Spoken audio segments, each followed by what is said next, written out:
আসসালামু আলাইকুম। উত্তোষী পেজের পক্ষ থেকে আপনাদেরকে বহুদিন পরে আবার শুভেচ্ছা জানাচ্ছি। দীর্ঘদিন পর আমি ভিডিও বানানো শুরু করছি আবার। একটা বড় গ্যাপ ছিল, যেহেতু আমি প্রায় 3.5 মাস একটা লম্বা সময় দেশ থেকে ঘুরে এসেছি। তো তখন ভিডিও বানানো হয়নি, এবং আসার পরও দেখা গেছে যে বিভিন্ন অলসতা ভর করছে, কারণে আর ভিডিও বানানোতে তেমন মনোযোগ দিতে পারিনি। তো যাই হোক, আজ মনে হলো যেহেতু এটাকে আমার একটা কাজ মনে হয়, যেহেতু আমি ঘরের বাইরে তেমন কোনো কাজ করি না, সো ভিডিওগুলো আবার আস্তে আস্তে করে বানানো শুরু করা যাইতেই পারে। তো অনেকদিন পর কাজ ছাড়া হয়ে গেছে, ভিডিও হয়তো একটু ছাড়া ছাড়া হতে পারে। তো যাই হোক, বিভিন্ন সময় বিভিন্ন জিনিস দেখি আর মনে হয় যে না, এটা নিয়ে ভিডিও বানানো যায়। তো বরাবরই যেটা বলি যে আমরা এখন অনেকটা যান্ত্রিক হয়ে গেছি, বা পরিবারের সাথে বসবাস করলেও দেখা যায় যে পরিবার থেকে আমরা অনেকটা বিচ্ছিন্ন। আমরা নিজেদের মতো করে থাকতে পছন্দ করি, বা নিজেকে গুটায় রাখি সবসময়। এটা উচিত না, কারণ হচ্ছে যে আমাদের সবচেয়ে বড় আশ্রয় কেন্দ্র হচ্ছে আমাদের পরিবার, এবং পরিবারের সদস্যরা আমাদের সবচেয়ে বেশি কাছের এবং প্রিয়জন। তো এই পরিবারের কিছু বিষয় আমরা মেনটেন করি না, যেটা আমি বিভিন্ন অনেক দিন থেকে খেয়াল করছি, বা নিজের পরিবারের সাথেও আমি এই জিনিসগুলো মিলাই দেখছি যে আমরা অনেকটা এখন ফ্যামিলি থেকে, পরিবার থেকে ডিটাচ। তো পরিবারে কিছু শুদ্ধাচার বা দেখা যায় যে কিছু ম্যানার ফ্যামিলিতেও আমাদের মেনটেন করে চলা উচিত সবসময়, যেটা আমাদের পূর্ববর্তী এবং পরবর্তী প্রজন্ম সবার জন্য এটা মানে জরুরি। তো বেশি আলোচনা না বাড়িয়ে কীভাবে পরিবারে কিছু বিষয় মেনটেন করা যায়, বা কিছু শুদ্ধাচার পরিবারের মধ্যে মেনটেন করে চলা যায়, সেই বিষয়গুলো নিয়ে আমি মোটামুটি একটা আলোচনা করতে চাই।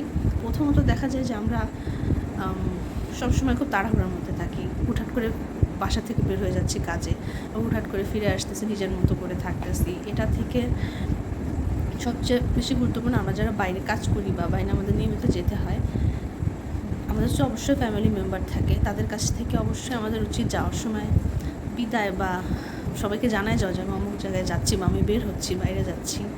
নিজের মতো করে বের হয়ে গেলাম, নিজের মতো করে বাড়িতে ফিরলাম, এমন না, কাউকে না কাউকে জানায় যাওয়া যে আমি বের হচ্ছি বাসা থেকে। এখন ঠিক তেমনভাবে বাসার থেকে বের হয়ে সারাদিন কাজ শেষ করে আমরা যখন বাড়িতে ফিরি, তখন দেখা যায় যে আমরা ফোন টিপতে টিপতে নিজের মতো করে নিজের ঘরে চলে যাই। এটা করার থেকে আমরা যদি এইভাবে ভাবি যে বাইরে থেকে এসে একটু সবার সাথে হাই হ্যালো করা, সবার খোঁজ খবর নেওয়া, কে কোথায় বাইরে আছে না বাসায় আছে, অমুকের অসুখটা ঠিক হলো কি না, এই বিষয়গুলো আগে আমরা খুব মেনে চলতাম। ইদানিং এই জিনিসগুলো কমে গেছে। তেমনি বাইরে, এই জন্য বলছি যে বাসা থেকে বের হওয়ার আগে সবাইকে একটু ইনফর্ম করে যাওয়া, আর বাসা থেকে বাইরে থেকে এসে সবাইকে একটু হাই হ্যালো করা বা সবার খোঁজ খবর নেওয়া, এটা খুব নর্মাল ম্যানার। এগুলো পরিবারে আমার মনে হয় মেনটেন করে চলা উচিত। আর একটা বিষয় যে ছোটো বড়ো সবাইকে যার যার জায়গা থেকে রেসপেক্ট করা উচিত। আমরা ভাবি যে পরিবার ছোটো সদস্য, ওরা আমরা গুরুত্ব না দিই, বা যারা অতিবৃদ্ধ হয়ে গেছে তাদের কাছ থেকে আমরা সবসময় অ্যাভয়েড করে চলি, যে তাদের সাথে মেলামেশা আমাদের সাথে একটা গ্যাপ হয়ে যায়। কিন্তু না, আমাদের উচিত যে ছোটো থাক বড় থাক সমান থাক বা যাই থাক, আমাদের সবার উচিত যে সবার সাথে একটু কুশলাতি বিনিময় করা, বা তাদের রেসপেক্টের জায়গাটা সবসময় ধরে রাখা। তো এটা দেখা যায় যে, আর আমরা এখন দেখা যায় এত বেশি যান্ত্রিক, এত বেশি বাইরে থাকা হয়, সবাই মোটামুটি কাজে ব্যস্ত, এক সময় খাওয়াও হয় না। কিন্তু রাতের বেলাটা সাধারণত আমরা সবাই ফ্রি থাকি। তো সেই সময়টা দেখা যায় যে আমাদের সবার উচিত যে একসাথে টেবিলে বসে খাওয়া, বা গল্পগুজব করা, একসাথে সারাদিনের ঘটনা কিংবা এক্সপিরিয়েন্সগুলো শেয়ার করা, কোনো সমস্যা হলে সবাইকে জানানো, এগুলো আমরা খাবার টেবিলে মোটামুটি সেরে ফেলতে পারি। খাবার টেবিলে ফোন না টিপে আমরা মোটামুটি সবার সাথে মানে কুশলাদি বিনিময় কিংবা যোগাযোগটা একটু মেনটেন করতে পারি, এটা খুব জরুরি। আর যেটা ইম্পর্ট্যান্ট হচ্ছে, আমরা এখন ব্যস্ততার উসিলায় বা আলসেমের উসিলায় দেখা যায় যে বিভিন্ন পারিবারিক প্রোগ্রাম হয় না আমাদের, যেমন বিয়ে, জন্মদিন, অন্য পরিবারের প্রোগ্রাম বা নিজেদের প্রোগ্রাম, এগুলো আমরা অ্যাভয়েড করি, যাবো না, আজকে যেতে ইচ্ছা করতেছে না বা এরকম কিছু। তো আমাদের সবার উচিত পারিবারিক বিভিন্ন প্রোগ্রামগুলো, বিয়ে, জন্মদিন কিংবা যাই হোক না কেন, সেখানে পরিবারের সবার সাথে যোগদান করা। এবং এটাতে হয় কি, সবার সাথে বহুদিন পর হলেও দেখা হচ্ছে, কমিউনিকেশান আবার শুরু হচ্ছে, বা অনেক দিন কারোর সাথে দেখা হয় না, তার কথাই আমরা ভুলে যাই অনেক সময়। তো সেই ব্যাপারগুলো মেনটেন করার জন্য হলেও এটা একটা সামাজিক রীতিনীতি আমাদের, আমরা যে অসামাজিক হয়ে যাচ্ছে দিন দিন, এই বিষয়গুলো একটু মাথায় রাখা উচিত। বিভিন্ন প্রোগ্রামে যাওয়া, সবখানে হাসি মুখে অ্যাটেন্ড করা, এটা খুব সাধারণ একটা বিষয়। আরেকটা বিষয় আমাদের যেটা আমরা সব ভুলে যাই, যে আমরা ভাবি যে আমার পরিবারের তো সদস্য, তার সাথে আবার ব্যক্তিগত ব্যাপার বা পার্সোনালিটি এগুলো আমরা বুঝতেই চাই না যে আরেকটা মানুষের পার্সোনালিটি আছে। দেখা যায় যে আপনার পরিবারের একজন সদস্যের ফোন আপনি চেক করতেছেন কোনো কারণে, বা তার ব্যক্তিগত ডায়েরি কিংবা ল্যাপটপ কিংবা তার কোনো পার্সোনাল চিঠি বা যে কোনো ডকুমেন্টস আপনি যখন তখন কিন্তু হাত দিতে পারেন না। এটা তার পার্সোনাল একটা ব্যাপার। কারণ আমার বাবা মা, আমার ছোটো ভাই বা ছোটো বোন, তার ফোন আমি চেক করব, এটা ভালো দেখায় না আর কি, এটা উচিত নাই। আমরা এখন উন্নত জীবনযাপন করি আর সবার একটা পার্সোনাল স্পেস আছে, তো সেক্ষেত্রে ছোটো বড়ো কারোর কোনো পার্সোনাল জিনিসেই হাত দেওয়া উচিত না। সেইভাবে আরেকজনের জিনিস যখন আপনি একই পরিবারে ব্যবহার করবেন কোনো একটা জিনিস, সেটা অবশ্যই তার অনুমতি কিংবা তাকে জানিয়ে সেই জিনিসটা আপনার ব্যবহার করা উচিত, মানে এটা অবশ্যই তার একটা পার্সোনাল স্পেসের জায়গা। আরেকটা বিষয় থাকে যে আমরা এখন নিজেরা খুব আত্মকেন্দ্রিক, বাইরে কোনো সমস্যা বা ভেতরে কোনো সমস্যা হলে আমরা কারোর সাথে সেটাকে আলোচনা করতে চাই না, নিজের ভিতরে সেটা পুষে রাখি এবং সেটা আরও বড় ডালপালা বিস্তার করে। এটা না করে পরিবারের সদস্যদের সাথে যদি সেটা বলার উপযুক্ত হয় বা শেয়ার করার উপযুক্ত হয়, আপনি চাইলেই সেটা শেয়ার করতে পারেন, বা সমস্যাগুলোর সমাধানে আপনি সিনিয়র কারোর কাছ থেকে হেল্প নিতে পারেন, বা আপনি সবাইকে বলতে না চান, স্পেসিফিকভাবে একজন কিংবা দুজনকে যদি সমস্যাগুলো বিষয়ে বিস্তারিত বলেন, সেক্ষেত্রে দেখবেন যে আপনি আর একাকিত্বে না ভুগে আপনার সমস্যাটার সমাধান হয়তো বা করতে পারবেন। তো দেখা যায় যে পরিবারের কারোর সাথে আপনার তিক্ত সম্পর্ক বা একটু মিসম্যাচ হতেই পারে।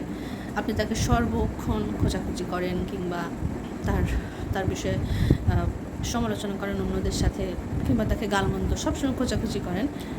এই বিষয়গুলো পরিবারের মধ্যে কিন্তু একটা টক্সিক এনভায়রনমেন্ট তৈরি করে। আপনার দেখা যায় যে আপনার ভাই বা আপনার ভাবি বা আপনার যে কোনো একজন সদস্যের সাথে আপনার বনিবনা হচ্ছে না, সেক্ষেত্রে আপনি সবসময় তাকে খোঁচাখুচি বা তার সাথে তর্কাতর্কি করা, এগুলো কিন্তু বাড়ির অন্য সদস্যদের প্রভাবিত করে। তো এইগুলো জিনিস একটু মানে এইসব থেকে বের হয়ে আসা ভালো। আর একটা যে বিষয় আছে যে আমাদের পরিবারে বিভিন্ন সদস্যদের জন্মদিন কিংবা ম্যারেজ ডে হোক বা কোনো একটা বিশেষ দিন, কেউ ভালো রেজাল্ট করছে বা কার একটা ভালো প্রমোশন হয়েছে, তো এইগুলো বিষয়গুলো আপনাদের উচিত যে পরিবারের মধ্যে সাধ্যের মধ্যে আর কি, পরিবারের সাধ্যের মধ্যে আপনাদের সেটা সেলিব্রেট করা। যে ধরেন আপনাদের ছোটো একটা সদস্য সে একটু ভালো ফলাফল করলো, কিংবা আপনার ভাই বা বোন একটা ভালো প্রমোশন পেলো, আপনি চেষ্টা করবেন সেই জিনিসটাকে সেলিব্রেট করা। কিংবা কারণ আপনি দেখা যায় যে জন্মদিন ভুলে যাচ্ছেন বা কিছু, এগুলো বিষয়ে কখনো হেলাফেলা করা উচিত না। এগুলো আমাদের জীবনের একটা অবিচ্ছেদ্য অংশ। তো সেলিব্রেশন সবসময় মেনটেন করা উচিত। এটা পরিবারে আনন্দ এনে দেয় এবং এটা মানে অন্যরকম পরিস্থিতি আপনার একঘেয়েমি ভাবটা কাটাই ফেলতে পারেন।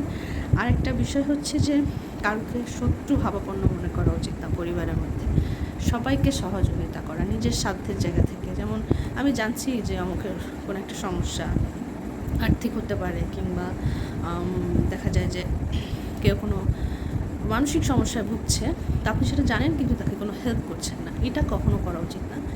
আপনার সাধ্যের মধ্যে তার সাথে বিষয়টাকে নিয়ে আলোচনা করা এবং তাকে যতটুকু সম্ভব আপনার জায়গা থেকে বা পরিবারের সবাই মিলে যদি সহায়তা করতে পারেন, তাকে কাউন্সেলিং করে হোক বা যেভাবে হোক, তো এই জিনিসগুলো হালকা পাতলা মেনটেন করা যায়। তো অনেক আলোচনা করে ফেললাম। পরিবার একটা কী বলবো, পরিবার জীবনের সব কিছু। পরিবার থেকে আমরা বেড়ে উঠি, পরিবার থেকে আমরা বড় হই। এই পরিবারের ছোটোখাটো বিষয়গুলো আমরা আজকাল আর তেমন মানে গুরুত্ব দিই না, কিন্তু পরিবার যে খুব আনন্দের একটা জায়গা হয়ে উঠতে পারে, পরিবার যে সকল আশ্রয়ের কেন্দ্রবিন্দু থেকে শুরু করে আপনার ভালো লাগার সবটুকু হয়ে উঠতে পারে, সেটা বোঝার জন্য আপনার অবশ্যই এই বিষয়গুলো, ছোটোখাটো বিষয়গুলো, খুব বড় কিছু না, সিলি বিষয়গুলো আপনার মনে হয় সবসময় মাথায় রাখা উচিত। এতে করে আপনার পরিবারটা অনেক বেশি এনগেজড হবে এবং আপনি অনেক সুবিধা পাবেন আপনার ফ্যামিলির কাছ থেকে। তো আজকে আলোচনা করবো না, অনেক বেশি কথা বলে ফেলছি।